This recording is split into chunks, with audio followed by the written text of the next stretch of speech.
about legislation being introduced in Alberta's Legislative Assembly this afternoon.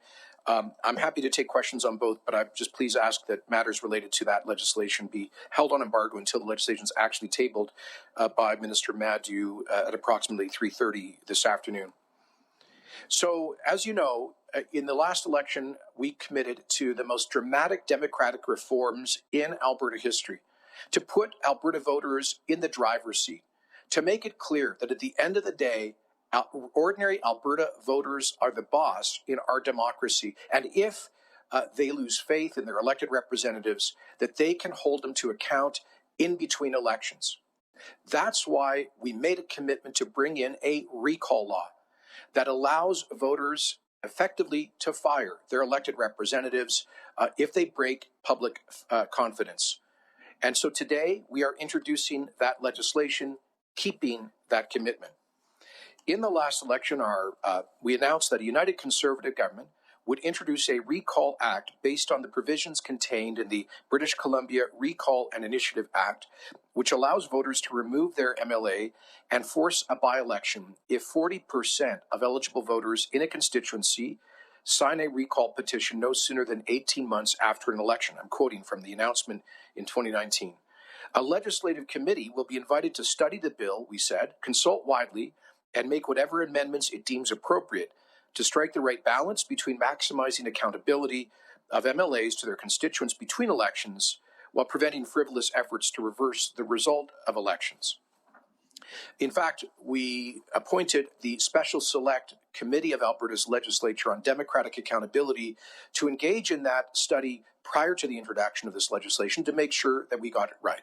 I want to thank MLA for Cardston-Siksika, Joe Scow, who chaired that committee, its hearings, and all of those from both parties who participated. I want to thank the dozens of Albertans who made thoughtful submissions on the best way to ensure that this kind of additional democratic accountability works well here in Alberta. Now, some might say that this kind of legislation doesn't fit within our Westminster parliamentary system. I'd say that they must not be aware that British Columbia has had a recall law in place since 1991 for 30 years, and the United Kingdom Westminster Parliament adopted a recall act in 2015. Of course, dozens of U.S. states and many other democratic places around the world give this power ultimately to voters to hold their elected representatives to account. And so today we are keeping faith with that commitment. I want to thank other MLAs in the past who have brought this forward to the legislature through private members' bills, including Minister of Community of Culture and Multiculturalism, Leela here, who is an opposition MLA, brought forward a recall private members bill, and Drayton Valley Devon, member of the legislature, Mark Smith, who's joining us here today. Mark, I think on two separate occasions, brought forward a bill on which this government legislation is based. I want to thank him and other colleagues for fighting for this kind of accountability for so many years. This legislation will not only cover members of the Alberta legislature, but also elected members of municipal councils, because local property owners and voters deserve the same kind of accountability from their local councillors, mayors, and reeves. And it will also apply to elected members of school boards across Alberta if they should do something that causes a loss of faith with their constituents, their electorate.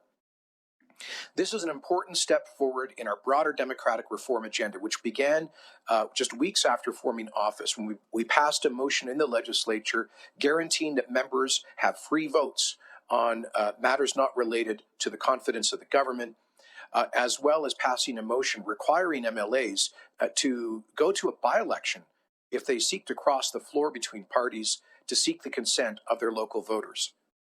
More of our bold democratic reform agenda will be introduced in the days to come, as early as tomorrow, but I'm proud of this important step forward to strengthen democratic grassroots accountability in Alberta. And with that, I'll invite Minister of Justice K.C. Madhu to speak to his bill, and then we'll hear from the chair of the Democratic Accountability Committee, Joseph Scow, and MLA Smith, on whose private member's bill this legislation is based.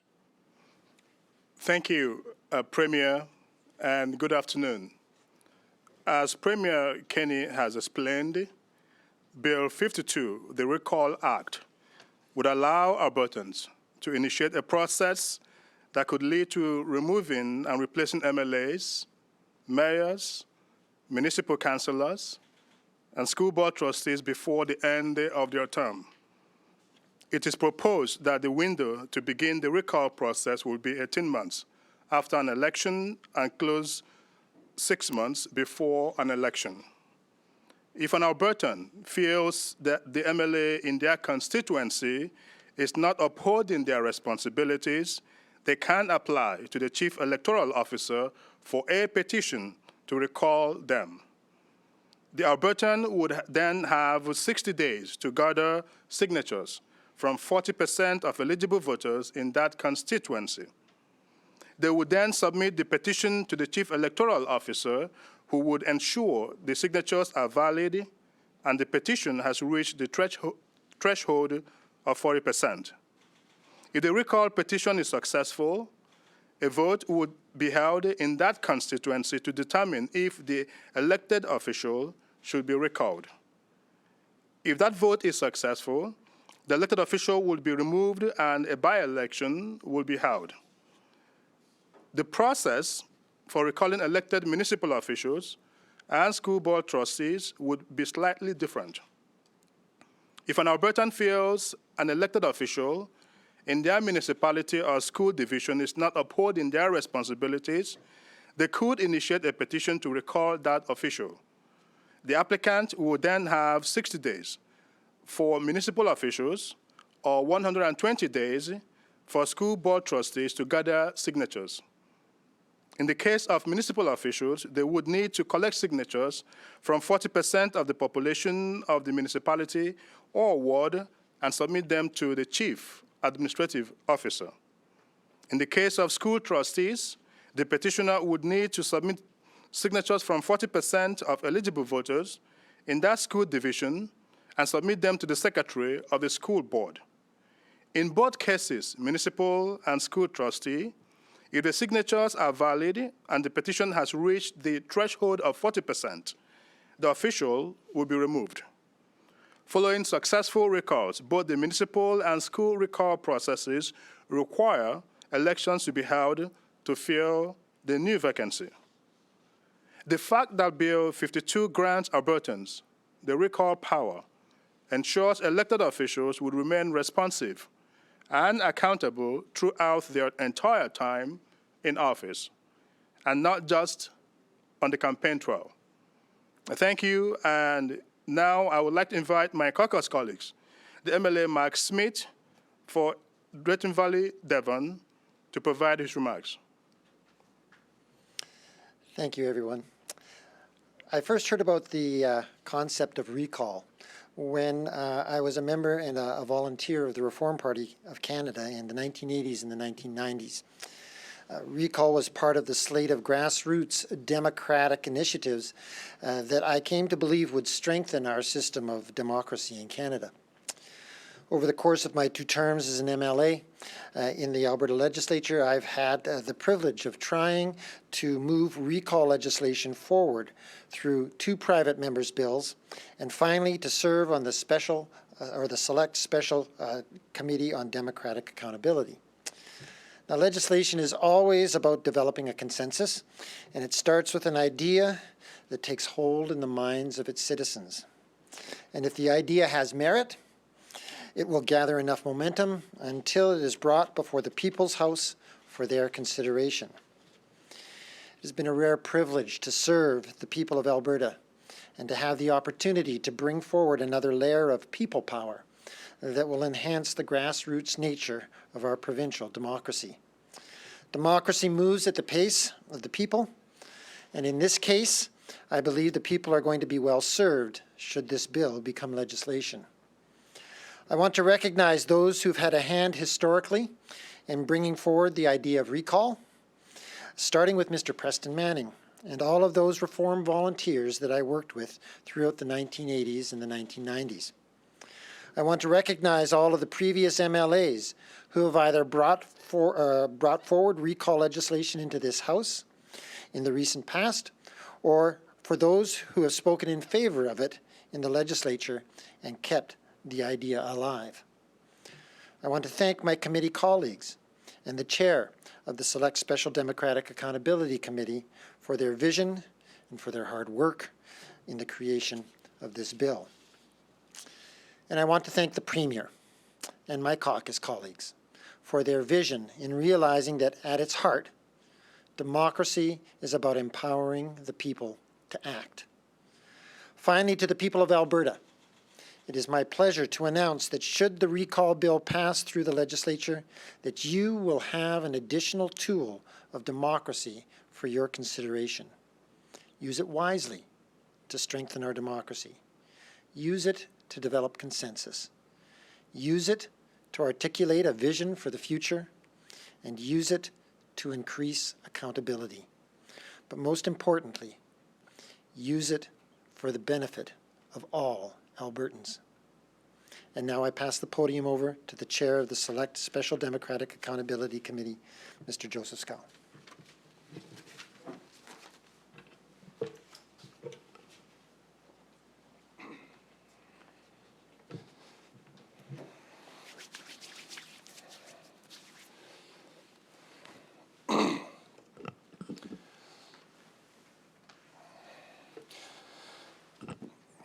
Hello, my name is Joseph Scow. I'm the MLA for Cardston-Siksika, and I'm honored to be here today for such an important announcement. And I'm happy to speak about my role as the chair of the Select Special Democratic Accountability Committee.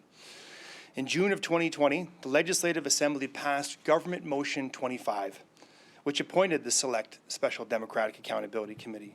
And the purpose of this committee was to review the Elections Act and the Elections Finances and Disclosures Contributions Act, and to address the questions posed by the Minister of Justice and Solicitor General. The committee's review of citizens' initiatives and recall involved a series of meetings that spanned over 6 months and were open to the public. These meetings began in the summer of July last year and concluded in the fall, with the final report being tabled in January. Throughout the public consultation stage, the committee heard from 16 presenters and received 33 written submissions. The committee also heard from 7 expert presenters that came from various backgrounds, such as the National Conference of State Legislatures, Canadian Taxpayers Federation, University of College of London Independent Commission on Referendums, and Mount Royal University. Representatives from the Ministry of Justice and Solicitor General, along with Elections Alberta, attended the meetings to support the committee by providing technical expertise. During its final deliberations, the committee made 34 recommendations, 17 of which pertain to recall. And these recommendations included those pertaining to how many signatures are needed for a successful recall petition, how much time is allotted to collect those signatures, who can apply for a petition and who can participate in a recall petition. These and others can be found in the committee's final report. I would like to take this opportunity to thank all the presenters, the stakeholders, private citizens, and committee members who were involved in this process. Albertans want to be able to hold their government to account. That is why we campaigned on democratic reforms such as the Recall Act, which will enhance voter ability to hold their elected representatives accountable. I am grateful to see the Alberta government and the Minister of Justice and Solicitor General taking these recommendations from the committee. I also like to thank them for moving us forward and one step closer to recall legislation. This is a promise made, and it is a promise kept. Thank you. Thank you. Thank you, MLA Scow. We will now move to the phones for questions from the media. We'll do one question, one follow-up today. Operator, can you please put through the first caller? Thank you. This first question is from Rick Bell, Calgary Sun. Good afternoon. I do have one question, one follow-up. The one question is about the leadership review, and then the second will be about recall. Premier, there is now review of your leadership promised for 2022. What do you say to those people in the UCP ranks who are still actively pushing for an earlier review, as in a review sometime this year and sometime not far along the line, much earlier, sooner rather than later? And then I'll also have the second question. Thanks, Rick. So, as you know, the United Conservative Party at our AGM just a couple of months ago in November passed a number of constitutional amendments. We're a new party, so they're still adding to the kind of internal governance rules of the party, one of which is a pretty typical thing, is for delegates at a convention to have a chance to vote on the leadership. So that's normal. I supported that, and our elected provincial board for the United Conservative Party passed a motion, I think by a vote of 16-1 on Friday, to schedule that, as would normally be the case in our 2022 AGM. And I think that makes a lot of sense. I don't think it would make much sense for us as a party to be focused on internal politics in the middle of multiple crises that we as a government have to manage. I think Albertans want and expect their elected leaders to lead through this crisis, to get us to the other side. Thankfully, we're getting closer every single day. With the vaccines, with the return of economic growth, with the growing body of good news about Alberta's renewal. So we look forward to, and not just, as I've said before, we don't just see the light at the end of the tunnel through the COVID crisis, we actually see the end of the tunnel. And our focus right now as a government, as a caucus, as a team, is on getting the job done, protecting lives and livelihoods, not internal politics. And I guess I just need a clarification, so I guess I'll use my supplementary for that. But what do you say to the people who are still saying, no, we want, and these are in your party, we want the review now. Our constituency association wants to send a resolution to the party saying that we want that leadership now. What do you tell them to perhaps get them to accept the decision that was made on Friday? How do you convince them that this is not the time? Well, our party board is elected, and they're discharged with making decisions of this nature. They made that as a 16-1 decision. Albertans expect this government and me as Premier to be focused on getting us through these crises, on protecting lives and livelihoods, not on being distracted by internal politics. So we're going to stay focused on the huge responsibility we have and not be distracted. We're going to get the job done in terms of protecting lives and livelihoods and moving on with economic recovery. Operator, can you please put through our next caller? Thank you. James Keller, Globe and Mail. Hi, Premier. Back to the Shaw-Rogers deal. I know that you're saying this is a net benefit. Just there will be a loss of another head office in Calgary, though. How much of a blow is that to the province, even just sort of psychologically, at the time when we're trying to be attracting head offices rather than lose them? Well, as I said, we would prefer that Rogers, under this merger, locate its national headquarters here in Alberta. And we honor the history of Shaw in helping to build Alberta's modern economy. Let me say, though, James, I would be a lot more concerned if this represented a net loss of jobs. But to the contrary, Rogers is making very strong and public commitments, which they reiterated to me privately, that this will lead to a significant net increase in good-paying jobs in Alberta and a significant increase, multi-billion-dollar increase in investment for their wireless and high-speed infrastructure in this province. So when you take all of that into account, and we intend to pursue those commitments, we will seek to have them a condition of federal regulatory approval, and we have every intention of holding Rogers to account to implement those commitments, including, most importantly, the creation of the National Centre for Excellence in Engineering and Technology. That alone would be a huge boost to the growing tech, innovation, and digital economy in this province. So with those commitments, this would be a net plus for jobs and the economy in Alberta. I have great respect for Shaw, as I've said, for their history and presence in this province. But as you know, they've been struggling to capitalize, to pay for the rollout of their 5G spectrum through major infrastructure investments. If this combined company is approved, it will have the capital depth, the ability to make those investments, and they're committing to $2.5 billion in additional investments in the 5G network in Western Canada. I'm told that will be mainly in Alberta, and $1 billion fund for rural, remote, and Indigenous connectivity. This would be a game changer, together with similar investments by TELUS, to connect our rural communities to the digital economy of the future. So, I would prefer that their national headquarters and not just their Western headquarters were located in Calgary. But my focus, James, is jobs, jobs, and jobs. And these commitments equal more high-paying jobs in Alberta.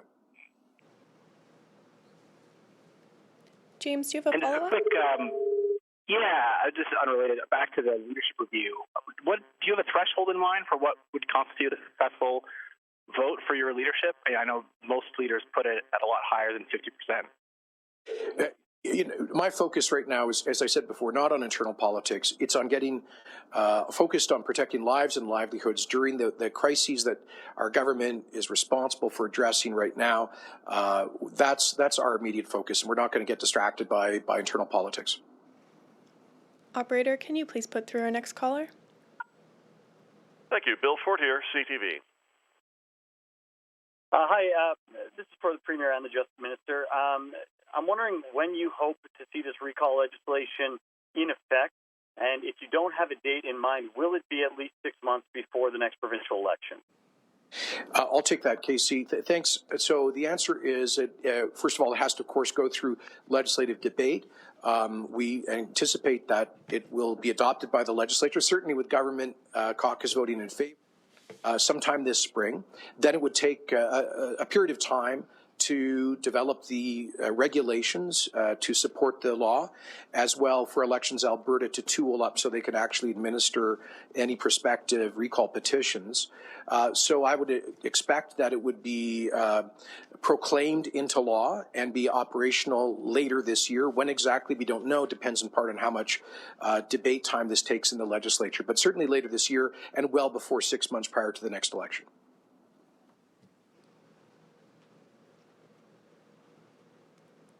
And if I'm getting a follow-up here, I'm not sure if I am. You are. $500 is the amount set out for municipal or school board officials to start this petition. There's no fee set yet for MLAs. Do you suspect, or would you like to see it around the same, or should it be more expensive? Casey, do you want to take that one on? Yeah, thank you, Premier. So obviously we have not made a determination on what that amount would look like, and that is the reason why we have a regulation-making power embedded in the legislation. And it is at that particular point in time that we will make a determination as to the appropriate amount of fee. But suffice it to say that it wouldn't be too far away from the fee payable at the municipal or school board trustee level. Operator, can you please put through our next caller? Thank you. Chris Varco, Calgary Herald. Hi, this is a question for the Premier. Premier, when you're talking about the Shaw-Rogers matter, can you be more specific? What kind of assurances are you looking for from the company? In other words, how are you going to ensure that the company keeps its promise once the deal is done? And is Alberta's support contingent on receiving those assurances in terms of you making any representations to the Competition Bureau or the CRTC? Well, on the second question, the answer is yes, absolutely. We would only support this proposed merger if it's absolutely clear that the new company, Rogers, would implement the big commitments that they're making in this package here today. Commitments to create 1,800 and at least 1,800 net new jobs in Alberta. to invest at least $2.5 billion in 5G infrastructure in Western Canada, with a huge share of that coming to Alberta, and all of the other commitments that they've made. So we're going to closely monitor their regulatory filings with the Competition Bureau and the CRTC.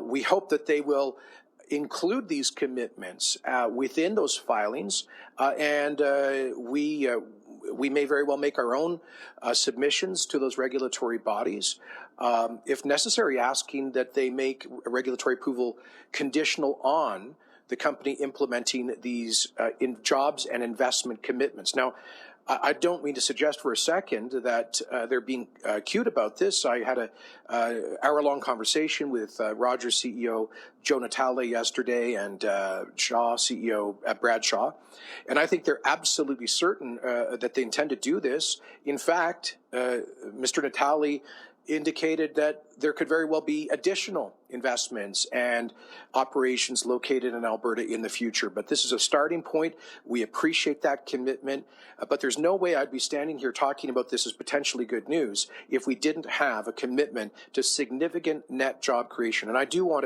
to salute Rogers for having identified Alberta as the ideal place to locate their new proposed National Centre for Excellence in Engineering and Technology. This would be beginning with 500 jobs in high-tech engineering positions. That helps to take us one step further to that so-called ecosystem in the digital or tech sector in this province that will hyper-boost our efforts to diversify Alberta's economy. So we're bullish on those commitments, and we intend to hold that company to the commitments that they're making. And I just have a follow-up on that. When you said that you spoke to Rogers CEO Joe Natale yesterday, did you discuss them moving their corporate headquarters to Alberta? You've talked in the past about using the corporate income tax rate being decreased to the lowest in the country to try and bring companies here. I'm wondering, where did that conversation go, and did you get any receptivity to it? Sure. I pitched him on that yesterday. It's not the first time I've done so, and will continue to pitch Rogers and any major employer across Canada. If they want to move to benefit from the lowest tax rates, the most highly educated and youngest workforce in a province with the highest quality of living, with a substantial cost saving on operations and the cost of life versus, say, on Toronto, Montreal, or Vancouver, this is the place to be. We'll continue to make that case to them and to other companies.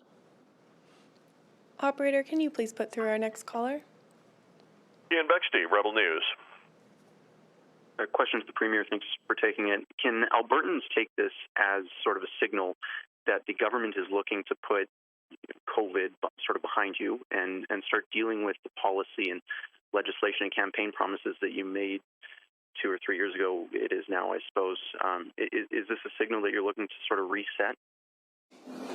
Well, I wouldn't say reset, because in fact this is implementing part of our original agenda, and I would say that we have never stopped with that, right? Last year, Alberta's legislature sat far longer, far more days, and passed far more bills than any legislature in Canada, and significantly more than the federal parliament. Now, a lot of that was COVID-related actions, policies, legislation, funding, etc.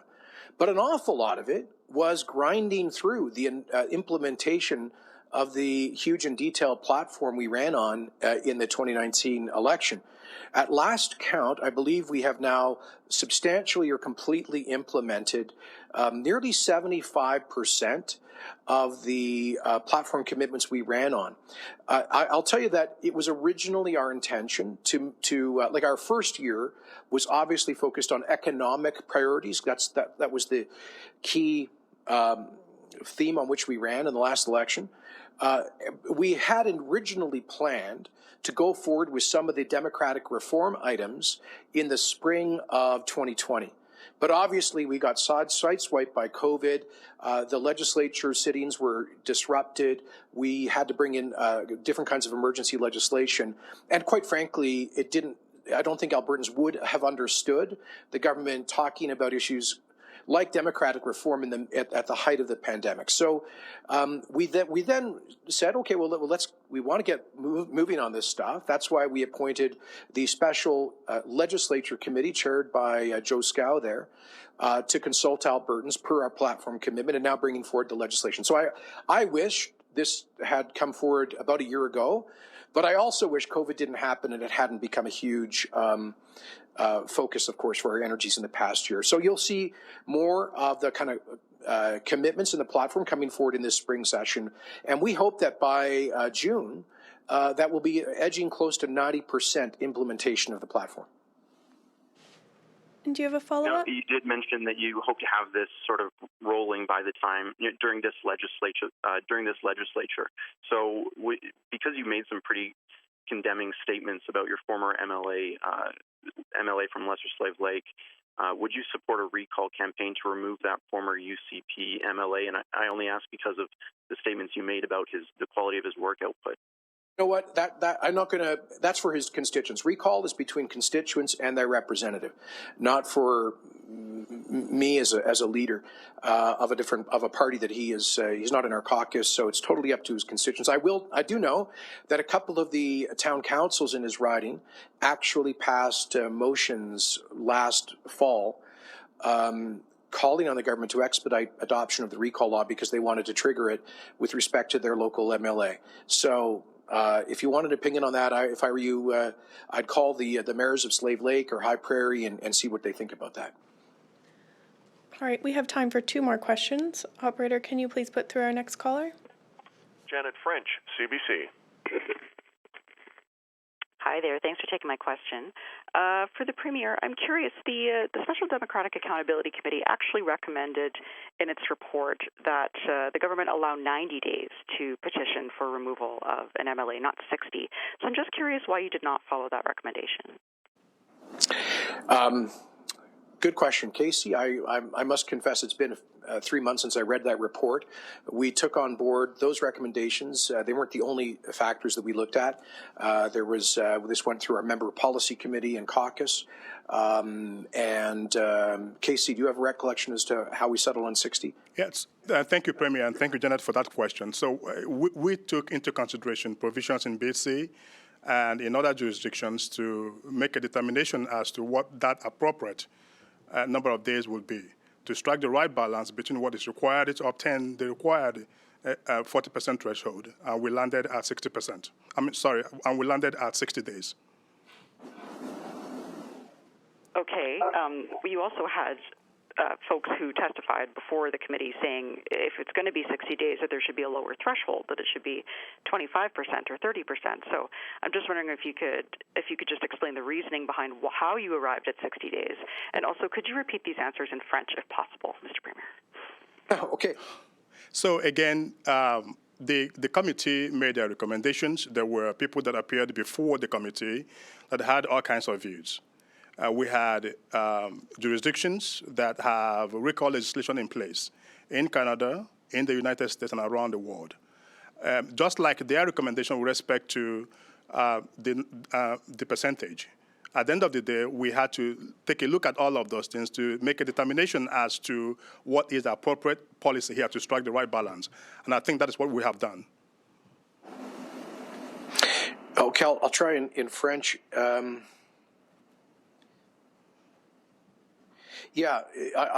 sorry, I just found what Casey's alluding to here in the British Columbia legislation. I'm quoting from section 20.A.